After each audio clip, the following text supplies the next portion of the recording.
reinstate Marois Rizqy in your caucus. Like, there are just a few weeks left to this session, and she's a very strong M&A. You know that. I know she's a strong M&A, and I've never said otherwise. The only thing I'm saying is that there is actually legal procedures on many sides, and the leadership that I want to have is one that is based on facts, and I do not have all the facts. So Mrs. Rizqy, I spoke to her twice today, and she has been kind enough to wish me success in this new endeavor. Is the door absolutely closed to her ever re-entering? The minute I will feel that I have all the information, we will regroup again here, but I really don't know when this will be happening. So that's literally just minutes ago. Charles Milliard, the leader of the Provincial Liberal Party, explaining the decision made just a little earlier in the afternoon not to, in fact, invite Marois Rizqy back into the Liberal caucus. James Mennie over at the Montreal Gazette on this story. Jim, I sent you a note saying, is this a self-inflicted wound, do you think, for the Liberals? No, I think it's a pretty neat move on his part. The last guy who's got anything to do with this clash between Marois Rizqy and Pablo Rodriguez is Charles Milliard. He ended up emerging as the new leader once the dust had settled. But I think what he's saying there is pretty straightforward. And quite frankly, I no matter how big a critic you want to be of Charles Milliard, he doesn't know what's going on. Guess what? Neither do I. Neither do you. Neither do our listeners. Neither does the Liberal Party. There are at least two other ongoing investigations, one of them with UPAC, into this entire affair of the funding for Mr. Rodriguez's leadership bid. There are so many unanswered questions, and one of the most fundamental being one that was asked by our good friend David Hertel, who I think you'll be hearing from later today, saying, listen, okay, it's fine. Marois Rizqy, did what she had to do. Why not tell your boss? Why not tell Pablo Rodriguez? We don't know why that didn't happen. We don't know why that silence was maintained. And she is, with a few exceptions, Madame Rizqy has maintained her silence. So I don't see how Mr. Milliard could steer his way through this. And quite frankly, by inviting her back in, he is saying quite explicitly, well, everything's fine. We don't know that. I'm not saying that they aren't fine. Maybe everything is fine, but that hasn't been confirmed. And the last thing a brand new leader of a Quebec Liberal Party that is in survival mode can afford to do, Aaron, is make a big mistake. And I think it would have been a big mistake for him to stick his nose into this at this point in time. Yeah. Would it not then, Jim, have been a better idea to simply say, as you just referenced, UPAC, say, look, there's an ongoing investigation, and that's the reason why she's not being brought back in until this is over? Well, yeah, actually, he does. There's a hint of that in the clip we just heard, but I can tell you, I was listening to him in French as well, and he's very clear. That il y a des procédures qui sont en procès. In other words, okay. This stuff is still being. We're trying to figure out what the hell happened. I don't know, and he's at least being honest. I don't know what happened. What did her actions and her departure and Rodriguez's actions about Madame Rizqy divide the party? You're darn right it did. And I think the idea, and just from a strictly political point of view, and my opinion only, I think that to do anything other than what he has done today, explaining it the way he has, would have been to take a side, and I think that would have been a huge mistake on his part. Okay, let's talk about the other party, and that happens to be the CAQ, this back and forth, Christine Frechette, Bernard Drinville. What's the story on that today? Well, listen, it's just that she seems to be, Madame Frechette doesn't seem to be fooling around. She's not playing, as they say. She's already said that, you know what, this infamous third link, the link between Quebec City and Lévis, it's going to be a bridge. It'll be further east. It'll be less expensive. It'll be a public-private partnership. End of story. That's what I'm doing. None of this, I'll have to wait and see and this and that. No, this is what we're going to do. And we'll be talking to all the stakeholders involved about, indeed, the nature of this project and, indeed, whether it should go forward. The other thing she has done, which I find very significant, is everybody's favorite little minister in charge of everything, Simon Jean Barrette, with his bill of bills, with the Quebec Constitution, the idea of enshrining the right to abortion, which has been pointed out by some folks as being like, is that a very good idea? Because if you put it in the Constitution, it can be legally challenged. It could be overturned. That right could be legally challenged in court and overturned. You know, Monsieur Jean, the way you and your governments overturned all these other rights we have, okay, that would put it on the firing line.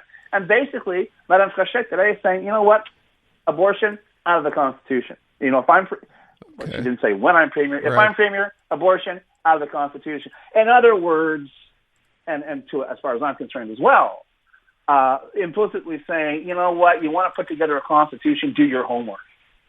Well, Figure out what you're asking people to do before you make a big song and dance and hold legislative committee hearings on it. Figure out what you are playing with, what kind of fire you're playing with. And frankly, for her to say that, as far as I'm concerned, is a huge condemnation of Monsieur Jean Barrette and his work thus far. That's what I'm saying. You're throwing down the hammer, making it pretty obvious too, right? This is not your show if I becomes the leader. And indeed, I think it's going to be interesting times with the CAQ should she become the leader. And I'm not changing my opinion, Aaron. I still think, you can put as many coats of paint on those spots as you want. It's still a leopard, okay? The CAQ is the CAQ. I got no use for them. But it's interesting to see how someone is turning around saying, no, I'm not going to be Francois Legault light. I'm going to have my own vision of I'm going to take charge of this joint. And it's as simple as that. And I'm really wondering how that message is resonating with, never mind Bernard Drinville, but other people who figured, that they may have a future or not with the CAQ. This may indeed have an effect on how many people decide they want to, fight on that hill come the next provincial election. Listen, Jim, I want to ask, I don't know if you heard the Simon Jolin Barrette clip or not, where Sylvia Martin-Laforge from Talk, of course, they were there the other day, one of the many, many groups weighing in on this Constitution, right? And then I heard this on the news this morning, and I thought, am I dreaming? Where Simon Jolin Barrette actually said something nice, saying what? Play the clip, Brian, because I want to make sure I heard this right. All members of English-speaking community are Quebecers, and I think that's really important to remember that. They're not apart from Quebec. They build Quebec, they are in Quebec, and they are fully Quebecers. Jim, who is that? Oh, come on, Aaron. Seriously, is that really Simon Jolin Barrette? It's like going to a Jerry Vale concert with the greatest hits. I've been hearing this crap from Paykiss or recycled Paykiss for the past 40 years. And the thing that really gets me, because I thought you were going to play a different clip, but I even heard on the news where you have the head of Talk saying, no, we have to be recognized as a minority. Yeah. Okay, here's the thing. I'm going to get in trouble. I don't give a damn, okay? I happen to live in a country called Canada, okay? I am who I am. I don't need some apparatchik in the CAQ or the PQ or any other self-styled I speak for all Quebecers party turning around saying what I am or what I'm not. I don't need their validation. I don't need their nod. I don't need their approval, okay? They've had no trouble for the entirety of my life, Aaron, collecting my taxes. They've never asked me once, should you be paying these taxes because you're an Anglo? No. I've never had that problem at all. And on the other side of the coin, Aaron, I got to tell you, I'm not saying people don't have issues. I've never had issues dealing with the provincial government. I was dealing with them this afternoon, as a matter of fact. Everything went smooth as silk. But you want to get me angry? Turn around and say I need to have this validation from some separatist pinhead who's going to say, we like you, we really like you, when in fact I know it's not true. Okay? And you know what? But the bottom line is it doesn't matter. I don't give a damn if you like me or not. It's not for you to like me or not, or your government, or your philosophy, or your so-called constitution. Okay? And I wouldn't worry too much. If you're a Quebec Anglo, don't worry too much about this constitution, because as we just heard me and Aaron talking, I'm not sure that piece of paper is going to be around for much longer. Jim, to your point, though, I mean, I know you don't need it, and I'm sure a lot of people agree with you, but isn't it nice to hear anyway, or are you just as one ear and out the other? Out the other, because you know what? It's to a certain extent, it's almost like your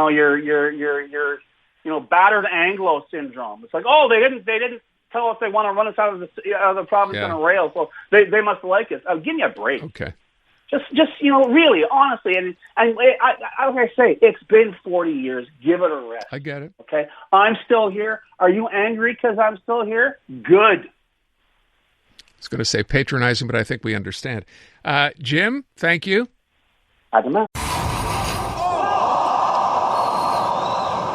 I'm Dylan Playfair. And I'm Tyler Smith. We're putting loneliness in the penalty box by talking to some of our favorite athletes about the importance of friendship. This is Bromance. Bromance is brought to you by Charm Diamond Centers, proudly Canadian-owned and operated. Charm has been part of your love stories and bromances for over 50 years. And you can find Bromance on the iHeartRadio network or wherever you get your podcasts.